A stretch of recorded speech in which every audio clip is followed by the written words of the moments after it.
Hello and welcome to talking football today. আর নিয়ে চলে এসেছি আজকের ডেইলি আপডেটের ভিডিও শুধুমাত্র তোমাদের জন্য। তো ভিডিওটা ভালো লাগলে লাইক এবং শেয়ার করতে কিন্তু একদম ভুলবে না। যারা প্রথমবার এসেছো এই চ্যানেলে এবং এখনো এই চ্যানেলটাকে সাবস্ক্রাইব করোনি, অবশ্যই সাবস্ক্রাইব করে নিও। আমরা 60,000 সাবস্ক্রাইবার মার্কের খুব কাছে রয়েছি, তো অবশ্যই সাবস্ক্রাইব করতে কিন্তু একদম ভুলবে না। আপাতত চলো আজকের এই ভিডিওটা আর দেরি না করে শুরু করা যাক।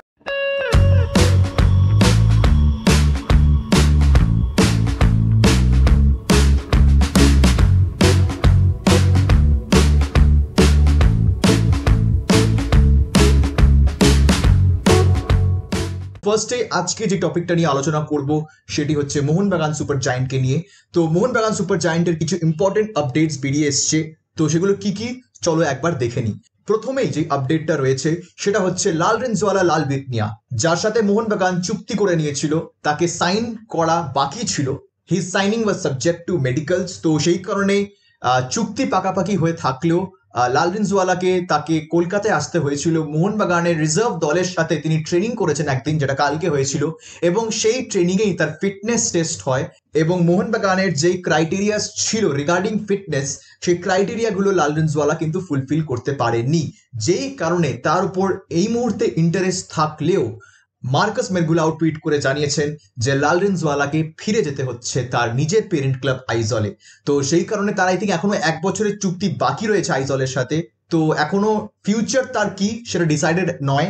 তিনি আদেও মোহনবাগানে আবার আসবেন কিনা ফিটনেস পরীক্ষা দিতে সেই সম্পর্কেও কারোর কোনো আইডিয়া নেই। But the plan was basically Kiyan নাসিরিকে আমরা সবাই জানি যে মোহনবাগান তিনি ছেড়েছেন এবং চেন্নাইন এফসিতে তিনি অফিসিয়ালি অ্যানাউন্সড বটে। তো সেই কারণে কোথাও একটা গিয়ে Lalrinzuala was kind of a replacement to Kiyan Nassiri আমরা ধরতে পারি, বাট আপাতত সেই সাইনিংটা হচ্ছে না। তো এটা গেল আজকের প্রথম খবর। অবশ্যই তোমাদের নিজেদের মতামত আমায় কমেন্ট সেকশনে জানাতে একদম ভুলবে না। চলে আসবো আজকের দ্বিতীয় খবরে, এবং সেটা হচ্ছে ইস্ট বেঙ্গলকে নিয়ে। তো ইস্ট বেঙ্গলের অবভিয়াসলি বহুদিন ধরেই বিভিন্ন রকমের রিউমার্স এই মুহূর্তে মার্কেটে অ্যাভেলেবেল রয়েছে। আমি অনেস্টলি বলছি যে ইউটিউবে আমি অত কিছু ফলো করতাম না, যে কে কি খবর করছে, কার সাথে কার লিঙ্ক হচ্ছে। I was not in to all of that. Even কি আমি মানে কোনো খবরই রাখতাম না এই লাস্ট 2 বছরে। তো আবার এই চ্যানেল শুরু করার ক্ষেত্রে আমাকে এইসব খবর রাখতে হচ্ছে। তো সেই কারণে এখন অবধি, এবং আমি আগেই বলে দিচ্ছি, এগুলো কোনোটাই কিন্তু আমার নিজস্ব সোর্স নয়। না আমি কারোর থেকে কোনো খবর পেয়েছি, সেগুলো তোমাদেরকে এক্সক্লুসিভলি কিছু ব্রেক করছি এরকম কিচ্ছু নয়। আমি বিভিন্ন জায়গায় এই মুহূর্তে অথেন্টিক যেই সোর্সেস রয়েছে, যেখান থেকে কিছু ভালো খবর এবং কিছু অথেন্টিক খবর পাওয়া যায়, সেই সব সোর্সেস থেকে খবর কালেক্ট করে আমি এক জায়গায় তোমাদের সামনে নিয়ে আসছি। কারণ আমি দেখেছি যে অনেকেই বুঝতে পারছো না যে কোন খবরে বিশ্বাস করবে। স্পেশালি এই রিসেন্টলি আপুইয়ার ট্রান্সফারটাকে নিয়ে যেরকম একটা ডিলেমা তৈরি হয়েছিল, যেখানে আমি জানতামও না, আমাকে ইনফ্যাক্ট অনেকে এটাকে পরে আমাকে জানিয়েছে যেরকম আপুইয়া টু ইস্ট বেঙ্গল ওয়াজ আ ডান ডিল এরকম বলা হয়েছিল, সেখান থেকে মোহনবাগান এসে তুলে নেয় আপুইয়াকে। তো সেই কারণেই কিন্তু আমার মনে হয় যে ইটস ভেরি ইম্পর্টেন্ট যে আমরা একদম অথেন্টিক সোর্সেস মেনশন করে খবরটা দিই। Otherwise ultimately if such transfers don't happen, the usually it's us who are blamed for it. But সেই কারণেই আমি কিন্তু খুব মেপে খবর দিই। একসময় যখন, সত্যি বলছি এটা আমি একদম অনেস্টলি তোমাদেরকে বলবো, যেই সময় প্রথম আমি চ্যানেল স্টার্ট করেছিলাম সেই সময় আমি সব রকমের খবর করতাম, সব রকমের যা পাচ্ছি সব। বাট দেন যত আমার চ্যানেল গ্রো হয়েছে, যত মানুষ আমার এই চ্যানেলে যুক্ত হয়েছে, এটা আমি রিয়েলাইজ করেছি যে একটা দায়বদ্ধতা রয়েছে এই চ্যানেলের। এখান থেকে অ্যাটলিস্ট চেষ্টা করা হবে যতটুকুন কম তোমাদেরকে বিভ্রান্ত করার। সব থেকে ক্লোজেস্ট সত্যি যেটা রয়েছে চেষ্টা করব সব সময় সেই খবরটাই তুলে ধরার। এবং obviously whenever I do my videos nowadays, আমি সবসময় কিন্তু কোড দিয়ে ক্রেডিট দিয়ে ভিডিও করি, বিকজ ইটস ভেরি ইম্পর্টেন্ট যে সত্যি যারা এই খবরগুলো করছে তাদের লোকের জানা উচিত, so that people can directly refer to them. আমি এখানে জাস্ট একটা মিডিয়াম, সমস্ত খবর এক জায়গায় নিয়ে এসে তোমাদের সামনে তুলে ধরাই আমার কাজ। হ্যাঁ, এবার এর মাঝে অবভিয়াসলি আমার কাছে খবর থাকলে, কিছু ইম্পর্টেন্ট নিউজ থাকলে যেগুলো আগে কোথাও বেরোয়নি, সেগুলো অবভিয়াসলি শেয়ার করবো। বাট অনেক রকমের ব্যাকগ্রাউন্ড চেকস হয়ে কিন্তু এই খবরগুলোকে পাবলিশ করতে হয়। তো সেই কারণে we have to be very responsible on what we are actually making videos on. আমার এটা বলতে কোনো দ্বিধা নেই যে যখন আমি চ্যানেল শুরু করেছিলাম অনেক রকমই খবর করতাম, অনেক মিলতো অনেক মিলতো না। বাট যত দিন গেছে আমাকেও চেঞ্জ হতে হয়েছে, এবং আমি এটা জানি যে কতটা রেসপন্সিবল হতে হবে। এতজন মানুষের কাছে তুমি পৌঁছচ্ছ, এত রকমের খবর তুমি দিচ্ছ, so you have to be credible enough যাতে সমর্থকরাও তোমাকে ভরসা করতে পারে যে তোমার চ্যানেলে ফিরে আসে। তো এতদিনে এই 2019-এ আমরা এই চ্যানেল স্টার্ট করেছিলাম, তো প্রায় 5 বছরে আমি বিশ্বাস করি যে কিছুটা হলেও তোমাদের মনে আমি জায়গা করতে পেরেছি। না হলে 2 বছর পর আমি এসেছি, যেইভাবে তোমরা আমাকে সাপোর্ট করেছো, যেরকম তোমরা আমাকে ভালোবেসেছো, এটাই আমার সব থেকে বড় প্রাপ্য এবং এটাকে মেনটেন করা আমার দায়িত্ব। তো সেই কারণে we have to be very responsible at this platform. তো যাই হোক, এটা জাস্ট আমি আমার দিক থেকে আমার বক্তব্যগুলোকে বললাম, but let's come back to the news. তো ইস্ট বেঙ্গল নিয়ে অবভিয়াসলি অনেক রকম আপডেটস হয়েছে। First of all, the Davides signing already announced by East Bengal club. That is a very big signing for the Red and Gold Brigade. I think Indian striker একটা problem ছিল east বেঙ্গলের, তো সেই প্রবলেমটা তারা কোথাও একটা গিয়ে সলভ করতে পেরেছে ইন ডেভিড।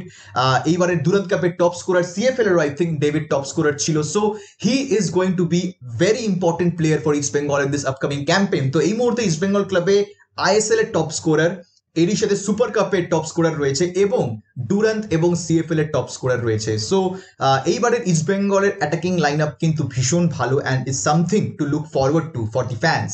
বাট এই স্ট্রাইকিং লাইন আপে যে নামটা বারবার উঠে আসছে সেটা হচ্ছে রবিনো।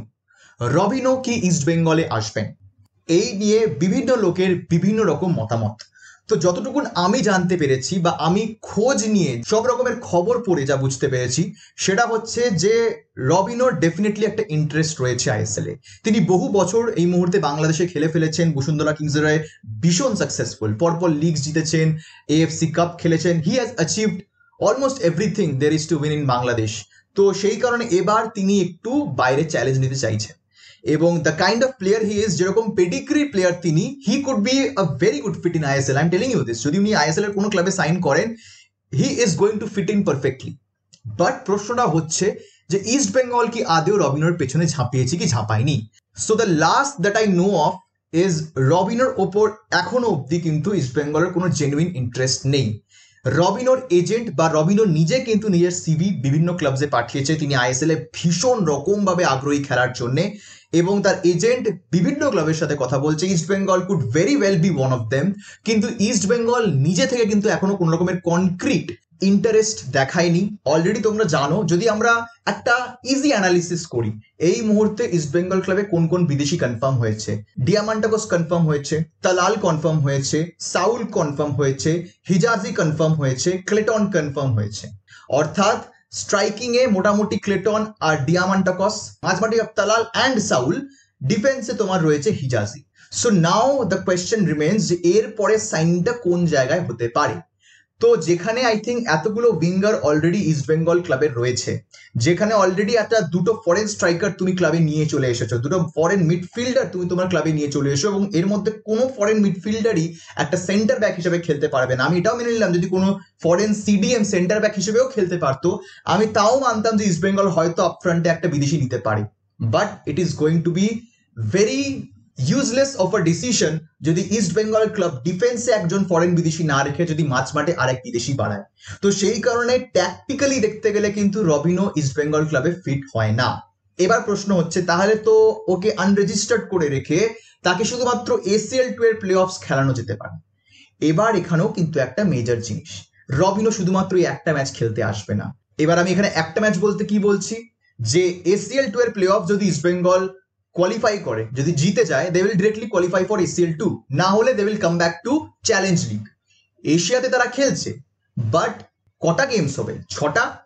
তো সেই 6টা ম্যাচ খেলার জন্য কি একটা বিদেশি থেকে যাবে আইএসএল এ? আমি ঠিক এটা মানতে পারছি না। স্পেশালি রবিনোর কিন্তু ওরকম আমার মনে হয় না এম রয়েছে বলে। He wants to play a full ISL season, এবং খুব কম বিদেশিরাই কিন্তু এরকম একটা কন্ট্রাক্টে মানবেন। So it's very important to see how East Bengal actually develops this story, but East Bengal develops this squad.